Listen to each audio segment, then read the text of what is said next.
Praise the Lord. आप सभी को जय मसीह की। परमेश्वर का धन्यवाद करते हैं कि आप सब परमेश्वर में आनंदित हैं और परमेश्वर की इस पवित्र हजूरी के लिए और परमेश्वर के इस पवित्र दिन के लिए हम परमेश्वर की उस्तत और महिमा करते हैं। हालेलुया। आइए हम परमेश्वर के पवित्र वचन को देखेंगे जो पवित्र बाइबल में से रोमिया की पुस्तक उसका 4 अध्याय उसकी हम 18 आयत से लेकर 20 आयत तक देखेंगे। हालेलुया।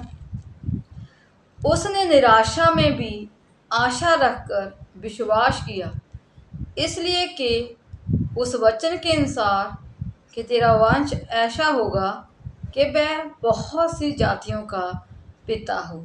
हालेलुया। यहाँ पर हम अगर इसकी 17 आयत को देखेंगे, जैसा कि लिखा है, मैंने तुझे बहुत सी जातियों का पिता ठहराया है। उस परमेश्वर के सामने जिस पर उसने विश्वास किया और जो मरे हुओं को जिलाता है और जो बातें हैं है ही नहीं, उनका नाम ऐसे लेता है कि मानो वह है। हालेलुया। यहाँ पर अगर हम 18 आयत को देखते हैं, इसमें लिखा हुआ है, उसने निराशा में भी होकर आशा रखकर विश्वास किया। जो परमेश्वर पर विश्वास करते हैं, अगर वो निराशा में है, उनको किसी बात की आस नहीं है, किसी बुरी परिस्थितियों का वो सामना कर रहे हैं, उसके कामों में कोई बरकत नहीं है, वह अपनी लाइफ में टूट चुका है, तो यहाँ पर परमेश्वर का वचन हमें ये सिखाता है कि जो अपनी निराशा में होकर भी परमेश्वर पर अपना भरोसा, अपना विश्वास, अपनी आशा लगाए रहते हैं, परमेश्वर उनकी निराशा को आशा में बदलने की सामर्थ रखते हैं। हालेलुया। जैसा कि वचन में लिखा हुआ है, उसने निराशा में भी आशा रखकर, यहाँ पर परमेश्वर ने अब्राहिम के बारे में बताया हुआ है कि जब अब्राहिम को परमेश्वर ने दर्शन दिया था कि अगर हम इसकी उत्पत्ति की पुस्तक उसका हम 17 अध्याय देखेंगे, उसकी 1 आयत को देखेंगे। जब अब्राहिम 99 वर्ष का हुआ, तब यहोवा ने उसको दर्शन देकर कहा, मैं सर्वशक्तिमान ईश्वर हूँ, मेरी उपस्थिति में चल और सिद्ध होता जा।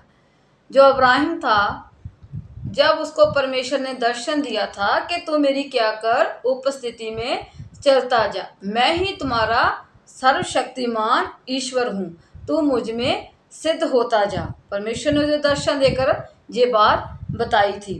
परमेश्वर ने उसके साथ एक वाचा बांधी थी।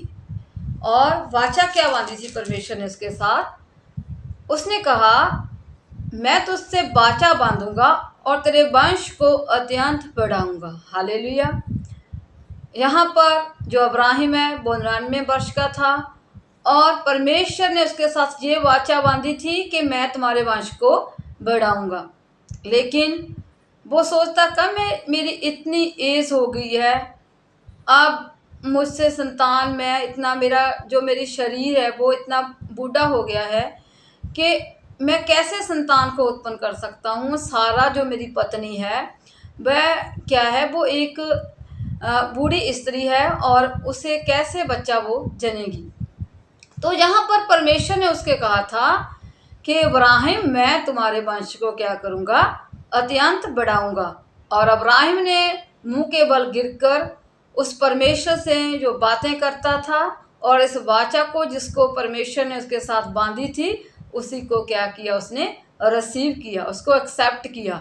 और परमेश्वर ने उसके साथ वाचा क्या बांधी थी कि मैं तुझे बहुत सी जातियों का मूल पिता बनाऊंगा। आज से तुम्हारा नाम अब्राहम नहीं बल्कि अब्राहिम होगा। हालेलुया। और जो तुम्हारी पत्नी है वो सारे नहीं, सारा होगी, उससे राजे उत्पन्न होंगे, उसकी जो कोख है उनमें से राजे उत्पन्न होंगे जो राज्य राजा पर राज करेंगे। हालेलुया। और परमेश्वर ने उसको ऐसी आशीष दी थी कि तुम क्या करोगे, एक पुत्र को जन्म दोगे। ये वाचा परमेश्वर ने उसके साथ बांधी हुई थी। समय बीतता गया और उसने परमेश्वर पर विश्वास रखा।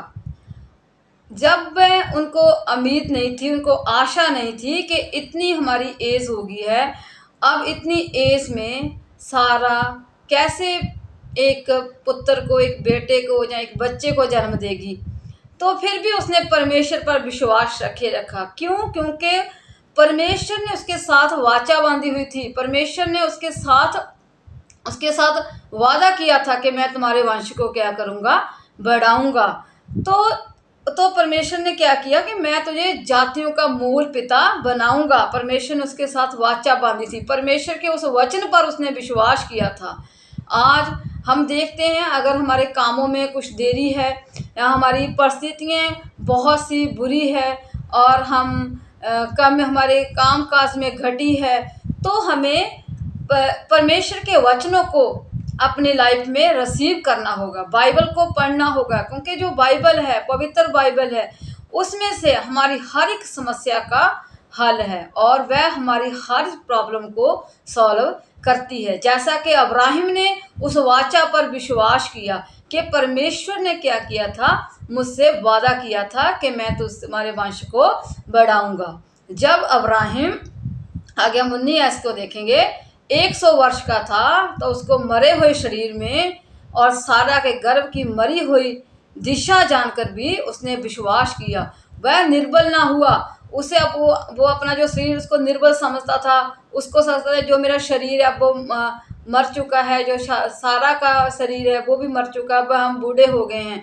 लेकिन फिर भी उसने परमेश्वर के वचन पर विश्वास किया। परमेश्वर, तूने लिखा है, तूने मुझसे वादा किया है कि मैं तुम्हारे वंश को बढ़ाऊंगा और तुम्हारा जो वंश होगा और वह उसमें से राजे उत्पन्न होंगे। तो उसने अपनी निराशा में भी, 100 साल की एज में भी उसने अपनी निराशा को परमेश्वर के ऊपर लगाए रखा। वह अपनी निराशा में भी, अपनी निर्बलता में भी उसने क्या किया, अपनी आस को छोड़ा नहीं। वो अपनी निराशा में भी ही परमेश्वर का धन्यवाद करता रहा और परमेश्वर के वचन पर विश्वास करता रहा। हालेलुया।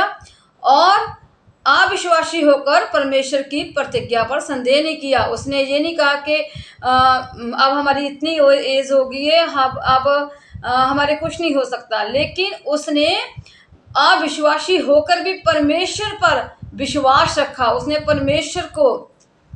परमेश्वर को अपना जो परमेश्वर ने वादा किया था, उस वादे को परमेश्वर के याद रखा और उस पर संदेह नहीं किया, उस पर कोई शक नहीं किया। उसने कहा, परमेश्वर तूने लिखा है, क्योंकि जैसा लिखा है मैंने तुझे बहुत सी जातियों का पिता ठहराया है। क्योंकि परमेश्वर ने उसे वादा किया था, मैं तुझे बहुत सी जातियों का पिता ठहराऊंगा और तुम्हारे वंश इस पृथ्वी के पर राज्य करेंगे। हालेलुया। और निश्चय ये बात क्या हुई, पूरी हुई। आखिर में ये बात, ये प्रतिज्ञा, ये वाचा उसकी पूरी हुई और परमेश्वर ने उसे एक बेटे के साथ ब्लेस किया। हालेलुया। और उस पर जो परमेश्वर पर आशा लगाई रखा था, जो अब्राहिम ने परमेश्वर पर आशा लगाई रखी, उसको परमेश्वर ने पूरा किया। आज हमें, अगर हम किसी भी बुरी परिस्थिति में हैं, किसी भी कंडीशन में चल रहे हैं, हमारे किसी भी प्रकार का हमारी लाइफ में दुख है, मुसीबत है, हमें निराशा मिल रही है, हर तरफ से असफलता मिल रही है, तो हमें उस असफलताओं में, उस निराशाओं में भी परमेश्वर पर विश्वास रखना होगा। क्योंकि परमेश्वर ने कहा है कि जमीन आसमान टल जाएंगे, लेकिन मेरे वचन, मेरी वाचाएं कभी नहीं टलेंगी। हालेलुया। क्योंकि परमेश्वर के वचन अटल है, वह हमारी लाइफ में पूरे होते हैं। जो उसने वादा किया है हमारे साथ, वो वादे परमेश्वर हमारी लाइफ में पूरे करता है। जैसा कि उसने अब्राहिम के साथ वाचा बांधी थी कि मैं तुम्हारे वंश को बढ़ाऊंगा, और उसका वंश परमेश्वर ने इतना बढ़ाया और उसको ब्लेस किया और परमेश्वर ने किसी चीज घटी नहीं होने दी और पूरे राज्य पर, उसने पृथ्वी के पूरे राज्य पर राज किया। हालेलुया। और परमेश्वर ने उसको ब्लेस किया और परमेश्वर ने सारा की कुख को ओपन किया और उसको एक बेटे को जन्म दिया। हालेलुया। इसलिए हमें परमेश्वर पर विश्वास रखना होगा, परमेश्वर के वचनों पर विश्वास रखना होगा। हमारी किसी भी प्रकार की असफलता से हमें नहीं डरना होगा, निराशाओं से नहीं डरना होगा। अगर हम निराशा में होकर भी परमेश्वर पर विश्वास करते हैं तो हमें परमेश्वर आशीष देगा। हालेलुया। क्योंकि अगर हम सोचते हैं हमारी लाइफ में इतना समय बीत गया है, हमारे पास कोई बच्चा नहीं है, जहाँ हमारे काम काज में कोई बरकत नहीं है, तो परमेश्वर कहता है अगर तुम मुझ पर विश्वास बनाए रखोगे इन परिस्थितियों में भी, तो मैं तुझे किसी बात की गति नहीं होने दूंगा। आज हमें परमेश्वर पर विश्वास करना होगा, परमेश्वर की प्रतिज्ञाओं पर विश्वास करना होगा। अब्राहिम की नहीं हमें सिद्ध बनना होगा, उसकी आज्ञाओं को मानना होगा, उसके वचनों की पालना करनी होगी, और अपनी निराशा में भी वो परमेश्वर पर हमें कोई संदेह नहीं करना होगा, क्योंकि वचन में लिखा हुआ है मैं तुम्हारी हर घटी को पूरा कर दूंगा, और मैं तुझे ब्लेस करूंगा, और मैं तुम्हारे वंश को बढ़ाऊंगा। हालेलुया। आप सभी को परमेश्वर इन वचनों से ब्लेस करे। आइए हम प्रार्थना करेंगे। हालेलुया। महान सामर्थी जिंदा और शाली खुदाबंद परमेश्वर, हम आपका धन्यवाद करते हैं इस सुंदर और पवित्र वचन के लिए। प्रभु सचमुच जैसा अब्राहिम ने हम पर विश्वास किया प्रभु, आप पर निराशा में भी प्रभु जी आप पर उसने कुछ संदेह नहीं किया प्रभु जी, निराशा में भी परमेश्वर वो आप पर विश्वास रखा, उन्हें आशा लगाई रखी प्रभु जी। वैसे ही पिता परमेश्वर हम अपनी आशा तुझ पर लगाते हैं प्रभु जी, क्योंकि आपका वचन कहता है मैं तुम्हारी सभी निराशाओं को दूर करके आपको ब्लेस करूंगा परमेश्वर। हम प्रार्थना करते हैं प्रभु, जितने भी इस वचन को इस प्रार्थना को सुन रहे हैं प्रभु जी, जो आज बीमारियों से निराश है प्रभु, लाचारियों से, गरीबी से, तंगी से निराश है, मेरे खुदावंद परमेश्वर आप उनको मेरे खुदावंद प्रभु उनकी निराशाओं को आशा में बदल दीजिए मेरे खुदावंद परमेश्वर। उन्हें किसी बात की घटी ना होने पाए प्रभु जी, कोई बीमारी कोई लाचारी उन्हें छूने ना पाए मेरे खुदावंद परमेश्वर, उनका विश्वास कभी डोलने ना पाए मेरे खुदावंद प्रभु जी। सचमुच आपका पवित्र आत्मा प्रभु जी, आपका पवित्र वचन की लाइफ में कार्य करे मेरे खुदावंद परमेश्वर, क्योंकि आपका वचन कहता है मैं आपके वंश को बढ़ाऊंगा मेरे खुदावंद। प्रार्थना करते हैं प्रभु जी, जितनी भी प्रभु जी परमेश्वर लेडीज ने मेरे खुदावंद प्रभु जी जिन्हें संतान नहीं है मेरे खुदावंद, उन्हें अच्छी और सुंदर और ब्लेस संतान देना मेरे खुदावंद प्रभु जी।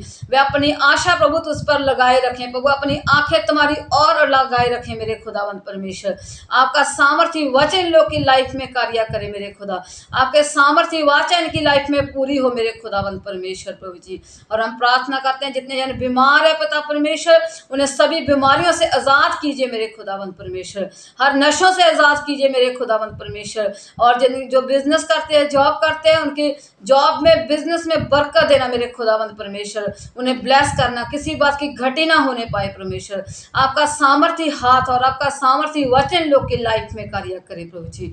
हम आपका धन्यवाद करते हैं, और सभी बच्चों को ब्लेस करना, अच्छी स्टडी होने में उनकी मदद करना, अच्छे मार्क्स लेने में मदद करना और ब्लेस करना प्रभु जी। आपका सामर्थ्य हाथ मेरे खुदावन इन लोगों पर हो मेरे खुदा, इन्हें बुद्धि देना अपनी, और अपनी बुद्धि देकर मेरे खुदावन इस्तेमाल करना, और आपका सामर्थ्य पवित्र वचन की लोगों की लाइफ में कार्य करे प्रभु जी। हम इस प्रार्थना को प्रभु यीशु मसीह आपके पवित्र और सामर्थ्य नाम में मांग लेते हैं, आमीन। Hallelujah. God bless you all.